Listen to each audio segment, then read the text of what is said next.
لله نحمده ونستعينه ونستغفره ونعوذ بالله من شرور أنفسنا ومن سيئات أعمالنا من يهده الله فلا مضل له ومن يضلله فلا هادي له أشهد أن لا إله إلا الله وحده لا شريك له وأشهد أن محمدا عبده ورسوله لا نبي ولا رسول بعده اللهم صل وسلم على نبينا محمد وعلى آله وصحبه أجمعين أما بعد فيا عباد الله إني أوصيكم بنفسي وإياي بتقوى الله وطاعته فقد فاز المؤمنون والمتقون حيث قال الله تعالى في كتابه الكريم أعوذ بالله من الشيطان الرجيم يا أيها الذين آمنوا اتقوا الله حق تقاته ولا تموتن إلا وأنتم مسلمون وقال يا أيها الذين آمنوا اتقوا الله وقولوا قولا سديدا يصلح لكم أعمالكم ويغفر لكم ذنوبكم ومن يطع الله ورسوله فقد فاز فوزا عظيما.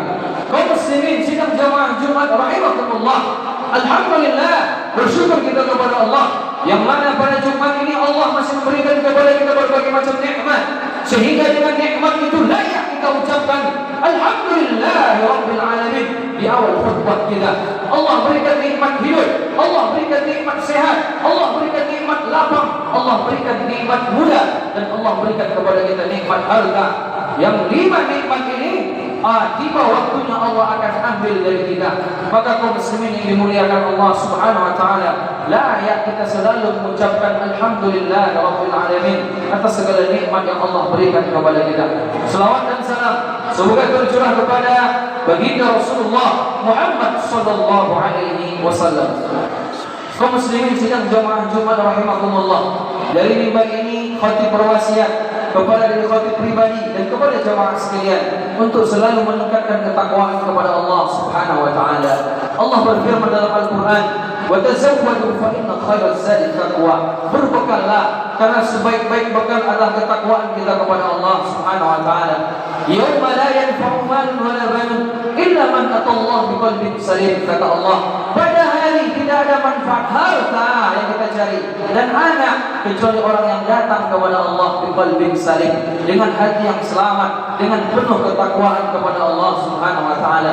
Orang dia pergi merantau jauh ke sana, ke Jakarta, ke Amerika, Eropa, dia mengumpulkan harta agar bisa pulang ke kampung halamannya. Nanti dia akan balik lagi. Kita di dunia begitu juga. Kita merantau, tiba waktunya kita akan pulang. Kita harus mengumpulkan berbagai macam perbendaharaan, yaitu amal soleh kita. Ketika nanti kita mati, rajiun, kembali kepada Allah, masuk ke alam barzakh, dia tidak akan bisa balik lagi ke dunia. Maka berbekallah sebaik-baik bekal dari sekian yang kita miliki adalah ketakwaan kita kepada Allah Subhanahu wa taala. Kaum muslimin sidang jamaah Jumat rahimakumullah, ada satu kisah yang mana kisah ini kisah nyata. Ada seorang doktor tamat S3 yang ternama di salah satu universitas ternama di Bandung. Dia punya 3 anak, yang mana ketiga-tiga anaknya ini berhasil kuliah ke luar negeri di Amerika. Dan memang dia seorang doktor, seorang peneliti yang hebat. Dia membuat buku bagaimana caranya anak agar bisa sekolah ke luar negeri. Di antara kutipan dari bukunya, yaitu salah satunya adalah ketika kita masih punya anak kecil-kecil, maka kita berilah rumah, kita beri properti, tanah atau apa. Nanti setelah anak tamat SMA, maka itu tanah kita jual, rumah itu kita jual. Ketika nanti cukup untuk biaya kuliah, kalau sisa gunakan untuk yang lain. Akhirnya buku yang dicetaknya ini diterbitkan laku di mana-mana. Banyak orang mengikutinya, jamaah yang dimuliakan Allah. Seorang dokter tadi. Ketika itu dia pun anaknya ketiga-tiganya keluar negeri sana. Dia itu di Amerika. Namun jamaah yang dimuliakan Allah, Allah berikan dia berbagai macam kesenangan dari hasil itu semua. Dia seorang dokter, dia terkenal, dia punya aset, macam-macam dia miliki. Tapi Masya Allah, Allah Subhanahu wa taala ingin menegur dia. Tiba-tiba istrinya sakit 1 pekan, 1 minggu. Masuklah ruang ICU. Di saat dirawat di rumah sakit, masuk ruang ICU itu, maka ketika itu nampaknya istrinya tidak ada harapan lagi. Karena semakin hari semakin parah. Akhirnya diteleponnya anaknya satu demi satu. Diteleponnya anak pertama. Sudah sakit, nampaknya tidak ada harapan. Pulanglah wahai anakku. Anak yang pertama mohon maaf saya tidak bisa pulang. Kenapa?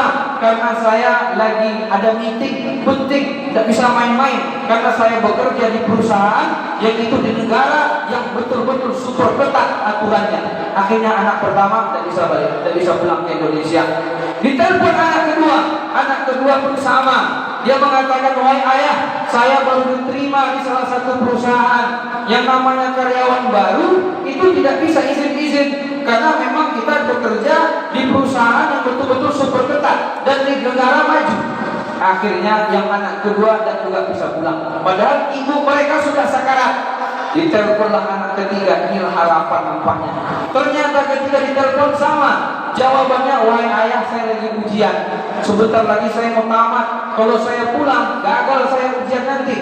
Ini masa depan saya, ayahku. Mohon maaf, saya tidak bisa pulang. Akhirnya ketiga anaknya tidak bisa pulang. Jemaah yang dimuliakan Allah Subhanahu Wa Taala.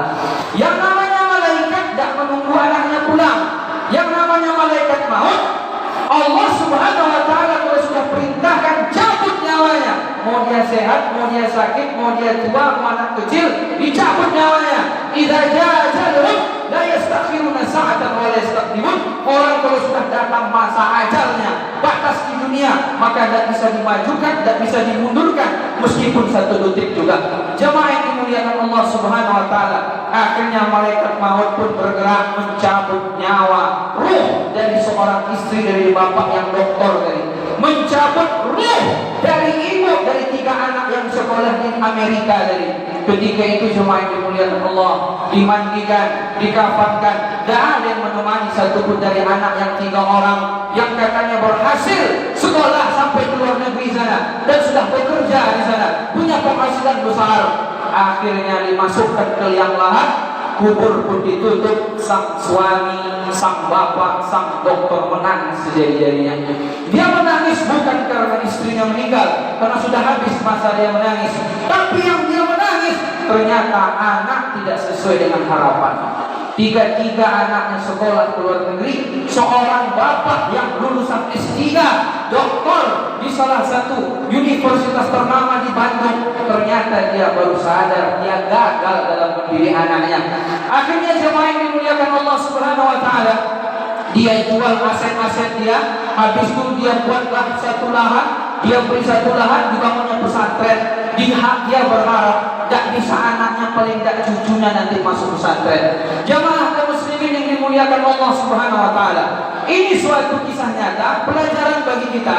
Ternyata ada orang sudah tinggi pun sekolahnya, ternyata dia dalam mendidik anak salah.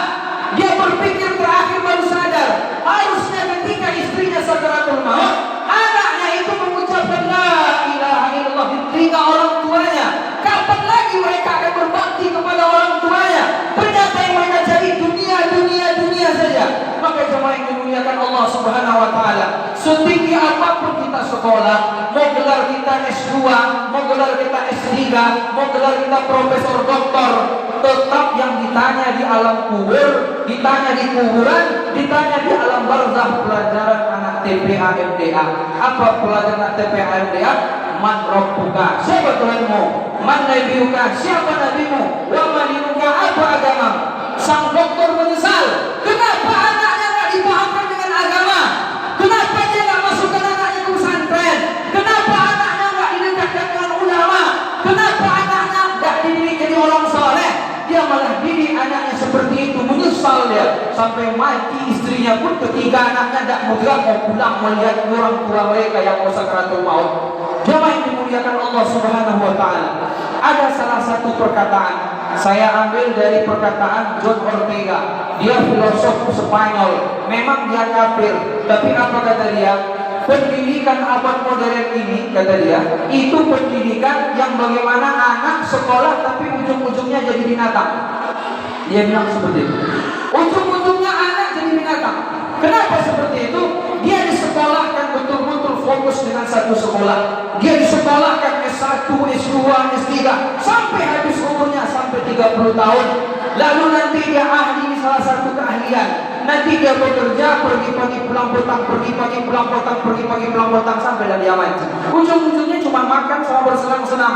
Ini layak sebagaimana Allah sebutkan dalam Al-Quran, jemaah. Surat Muhammad, surat 47, ayat 12 walladzina kafaru yatamatta'un wa ya'kulun kama ta'kulul an'am wan naru maswal lahum. Orang kafir kata Allah, walladzina kafaru yatamatta'un wa ya'kulun. Orang kafir hidupnya cuma dua targetnya. Kalau enggak makan, bersenang-senang. Kalau nanti dia cari uang, dia makan pagi, makan siang, makan malam. Nanti sarapan pagi ini, siangnya ini, malamnya ini. Nanti kalau ada uang lebih, ada sisa, dia gunakan untuk main-main, jalan-jalan, pergi weekend ke sana, pergi ke sana, liburan ke luar negeri segala macam. Itu tujuan orang kafir dalam kehidupan. Dan bersenang-senang. Kama ta'kulul an'am, sebagaimana makan binatang. Di dunia seperti binatang, Allah sebutkan wan naru maswal lahum. Di hari kiamat dia masuk neraka. Jemaah yang dimuliakan Allah Subhanahu wa taala, jangan sampai kita gagal menjadi anak. Kita tidak kenal dengan Tuhannya, dia tidak tahu dengan nabinya, dia tidak salah subuh berjamaah. Apa guna hidup seperti itu? Gelar dan tanggung tinggi profesor doktor, tapi subuh tidak ada di masjid. Untuk apa hidup seperti itu? Hidup ini tidak lama jemaah. Hidup kita kata Nabi Sallallahu Alaihi Wasallam, akbar ummati ma baina siddiq ila sab'in. Umur umatku 60-70 tahun. Cuma 60-70 tahun. Wa aqalluhum man yajuzu zalik. Hanya sedikit yang lewat dari 60-70. Kalau bapak hari ini umurnya 60 tahun, Allah beri umur 63, 3 tahun lagi. Siap-siap aja. Kalau bapak hari ini umurnya Allah takdirkan 60 tahun, mati. Hari ini umurnya 60 kurang 1 hari. Inilah Jumat terakhir yang Bapak akan lakukan di dunia ini. Lalu siapa yang akan melanjutkan amal soleh kita? Ya anak-anak. Karena anak adalah ruh kedua bagi orang tuanya. Salahkah menyekolahkan anak sampai tinggi-tinggi, bahkan sampai ke luar negeri? Tidak salah. Tapi yang salah itu ketika dia kecil, ketika dia besar, tidak dipahamkan dengan Quran dan Sunnah. Inilah yang salah. Sehingga anak dididik layaknya seperti binatang. Nanti dia ahli di satu bidang, nanti dapat gaji per bulan, terus begitu sampai mati. SD 6 tahun, SMP 3 tahun 9, SMA 3 tahun 12, S1 4 tahun 16, S2 2 tahun 18, S3 3 tahun 21 tahun sekolah. Hanya ujung-ujungnya mendapatkan ijazah yang nanti dapat gaji per bulan mungkin 5 atau 10 juta sampai dia mati. Untuk mendapatkan gaji bulanan saja 21 tahun dia sekolah. Belum biaya, belum waktunya, belum tenaganya, belum orang tuanya menangis untuk membiayai dia. Nanti 21 tahun dia tamat. Lalu umur dia ditambah 6 tahun yang tadi TK dari umur 1 tahun. Berarti paling tidak dia 30 tahun dia baru dapat selesai S3. Nanti tambah 30, 60 mati. 30 tahun cuma dia merasakan itu semua. Untuk mencari dunia saja 20 tahun persiapan. Bagaimana dengan surga? Yang mana kata Rasulullah Sallallahu Alaihi Wasallam, ala inna sin'atullah hiya al-ghaliyah, ala inna sin'atullah hiya al-jannah. Bahwa perdagangan Allah itu sangat mahal. Perdagangan Allah itu apa? Surga. Untuk mendapatkan gaji sebulan 10 juta saja 21 tahun orang sekolah. Bagaimana dengan mendapatkan surga? Jemaah yang dimuliakan, yang mana nikmat surga paling bawah adalah 10. Yang paling bawah 10 kenikmatan raja yang paling mewah hidup di dunia. Ada enggak raja yang paling mewah di dunia ini? Kali 10, itulah surga yang paling bawah. Tapi kenapa kita sia-siakan waktu yang Allah berikan ini jemaah? Jemaah yang dimuliakan Allah, ini contoh seorang dokter. Dia tinggi sekolah, tapi ternyata dia tertipu cara mendidik anak selama ini. Kenapa anaknya enggak paham dengan agama? Kenapa anaknya enggak paham dengan nabinya? Enggak paham dengan Allah Subhanahu wa taala. Makanya Allah katakan, orang kalau hidup hanya untuk bersenang-senang dan makan, layaknya seperti makannya binatang. Kalau sekedar makan, tak usah sekolah, bisa makan. Orang gila, error otaknya, bisa dia makan. Ayam, ada sekolah ayam, tak ada. Makan dia. Di Bukit Tinggi ada kebun binatang, ada di situ singa, ada situ harimau. Makan sehari 3 atau 2 kali. Pagi makan daging, sore makan daging. Kita tak ada. Sekolah tinggi-tinggi, sudah banyak uang. Dulu ketika uang tak ada, dimakan semua. Ketika sudah punya uang, mewah mobilnya, tak bisa makan apa-apa. Masya Allah, Allah Maha Adil. Maka jemaah yang dimuliakan Allah Subhanahu wa taala, Ada orang dia keluar dari rumah pagi, sarapan, dia pergi ke kantor, dia profesor, subuh dan ke masjid. Dari rumahnya keluar jam 7 pergi ke kantor, nanti subuh Allahu Akbar, Allahu Akbar, dia tidak ke masjid juga. Tidak ada dia baca Quran, tidak ada berselawat di hari Jumat, tidak ada dia bersedekah dikit-dikit lah walaupun ada. Tidak ada salat asar berjamaah. Yang penting pikiran dia pergi pagi pulang sore, setiap bulan dapat gaji agar bisa makan. Bagaimana dengan ayam? Ayam keluar juga dari kandang jam 7 pagi, tidak ada dia salat subuh, tidak ada dia berzikir, tidak ada dia baca Quran. Pagi dia makan, siang juga dia makan, sore dia makan, bahkan pulang cepatnya jam 5 sore dia pulang dari kandang. Ada ayam kelaparan? Tidak ada. Dia punya anak 9 ekor, makan semua. Itulah beda rezeki sama gaji. Kalau rezeki itu apa yang kita nikmati, kalau gaji itu apa yang kita dapat dalam amplop, belum tentu milik kita itu. Makanya jemaah, kalau rezeki itu tidak dibedakan dengan gaji, tentu orang tidak mati-mati. Soalnya apa? Orang kaya itu triliunan tabungan dia loh. Kalau nunggu habis pula uang itu tidak mati dia. Tapi itulah rezeki. Rezeki itu dikasih batas. Makanya wafat namanya. Kenapa wafat? Wafat itu artinya cukup. Kenapa orang dia sehat-sehat, bugar-bugar, bersepeda mati dia? Karena sudah habis sehat, mau dia sakit. Makanya jamaah yang dimuliakan, jangan jadikan anak kita sekolah tapi ujung-ujungnya kita ini seperti layaknya binatang. Ini tadi ada orang profesor doktor, subuh tak ke masjid dia, zuhur tak ke masjid dia, asar tak ke masjid dia, maghrib tak ke masjid dia. Binatang juga seperti itu. Ini tak zuhur tak ke masjid dia, subuh tak ke masjid dia, asar tak ke masjid dia. Layaknya seperti binatang. Makanya banyak manusia-manusia, fisiknya manusia, otak Allah beri, akal Allah beri, tapi ternyata visi hidup dia tinggi sekolah, ujung-ujungnya tidak ada beda dengan binatang. Binatang mati tidak dihisap, binatang mati tak kena azab, tidak masuk surga, tidak masuk neraka. Tapi manusia mati kalau hidup hanya sebatas yang penting makan dan bersenang-senang, nanti masuk dia ke dalam neraka. Barakallahu li wa lakum fil Qur'anil azim wa nafa'ani wa iyyakum bima fihi min ayati wa dzikril hakim wa taqabbal minni wa minkum tilawatahu innahu huwas samiul alim.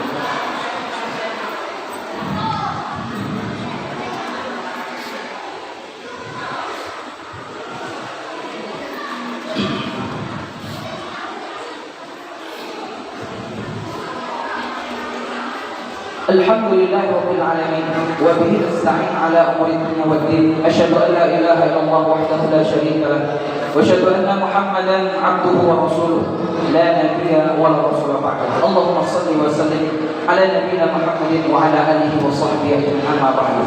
Fa ya ibadallah, inni usikum bi nafsi wa hiya taqwallah wa ta'atihi faqad faza al-mu'minun wal muttaqun.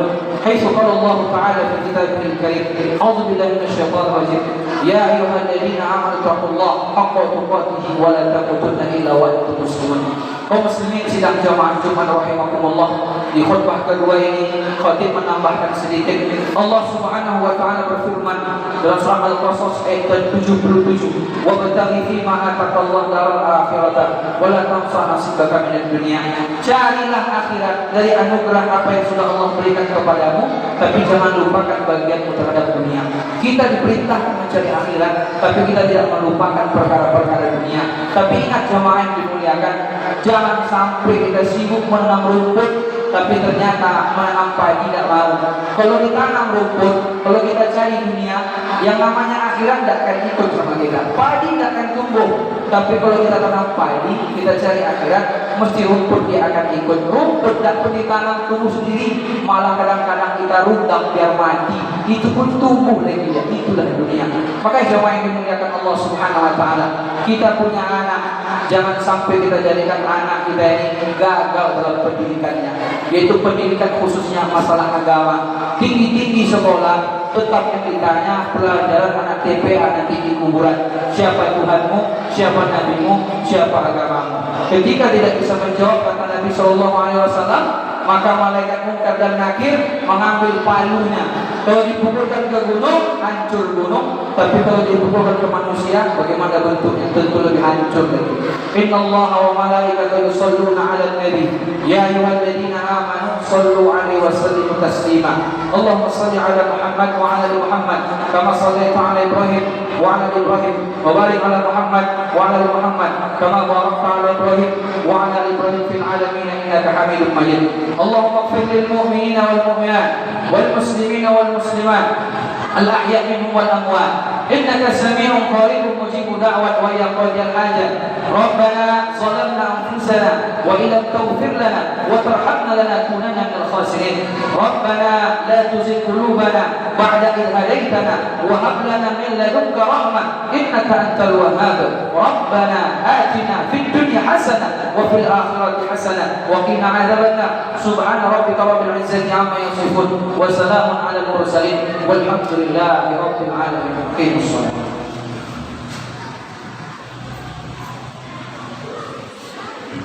الله أكبر الله أكبر أشهد أن لا